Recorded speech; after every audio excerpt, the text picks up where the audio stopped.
Howdy, y'all. Part 2 of the Tony Capalupo Wolfhead Comics dedicated series.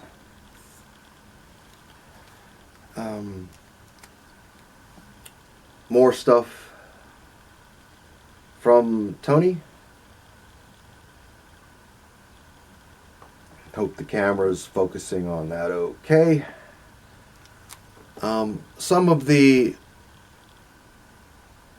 books that I was able to score from Tony, and it's worth noting too that in my earliest years with Tony, when I was still a kid, a young teenager, in the late 70s, and getting into my high school years in the late 70s, I mostly pulled books from the 3 for $1 bins. Lord, I couldn't even put an estimate on how many books I pulled. It was dozens and dozens and dozens over several years. And it was only after I started working, literally, at a job with a paycheck, that I was able to purchase the nicer, back issues. But man, I rated those 3 for $1 bargain bins, and if the book wasn't anything too awfully spectacular, again I mentioned the Tales to Astonish and Tales to Suspense books as a really good example. They were usually in the very good to fine range, something like that. Perfectly lovely books. If you got into things like the Fantastic Four books, Ditko Spider-Man, things like that, books that had a little bit more value to them, the hot books of the time, Conan, Swamp Thing, anything by Neil Adams, you would find kind of lower grades like Reader's good to very good.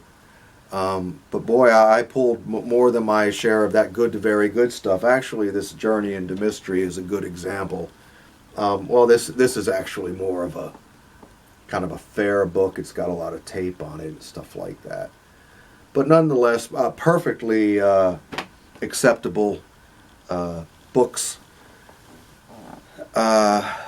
But I will talk about 3 books in particular that I pulled from the bargain bins.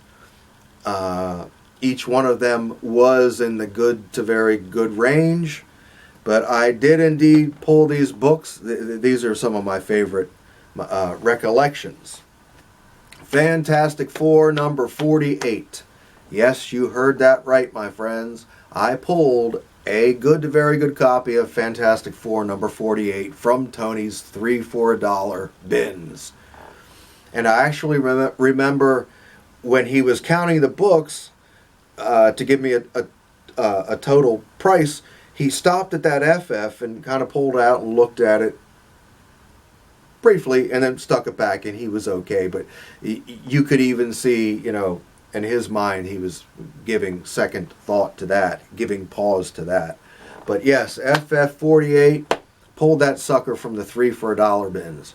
Another mind blower, Amazing Spider-Man number 14. Again, right out of Tony's 3 for $1 bins. And the third mind blower, which wasn't quite such a big deal at the time, but it's a pretty big deal now. That was House of Secrets number 92, the first appearance of the Swamp Thing. That is where I got my very first copy of it from Tony's 3 for $1 bins. It is mind-blowing. 40 years later, as I sit here recounting these stories, I'm amazed even myself that I lived through this. I experienced this, I was collecting at just the right time. Phew. Anyway, it's funny too that I'm getting a little ahead of myself here, but I had a several years break with Tony where I kind of lost track of him. But when we reconnected in the late 80s, I actually traded back to him tons of the very stuff that I bought, particularly from the 3 for $1 bins, like a decade earlier. And he and I even talked about that and shared some good humor about all that. Tony opened a comic book store in New Cumberland, Pennsylvania, in, I believe, the spring of 1978. And that was the very first comic book store I ever set foot in. New Cumberland is just a little east of Mechanicsburg, maybe a 10 or 15 minute drive. And I was fortunate that my aunt and uncle lived in New Cumberland and literally lived like 3 blocks away from his store. So whenever we would drive down to New Cumberland and to see my aunt and uncle, it's funny how I never missed a journey after Tony opened his store. Sometimes my folks would go down and us kids would stay home or whatever. But it's funny, after Tony opened his store 3 blocks from my aunt and uncle's house, that boy, I never missed a trip to New Cumberland. I wonder why that was. But he opened that store, and it was nothing but comic books. This was years before video games, graphic novels, trade paperbacks, anything like that. So when you walked into Tony's store, it was literally nothing but comic books. There was nothing in that store but comic books. The store only lasted about a year, unfortunately, but I was probably in there 6 or 8 or 10 times. Tony actually liked a drawing that I had done of Conan and asked if he could display it in the store. And it was kind of a big, it must have been 11 by 17 or something like that.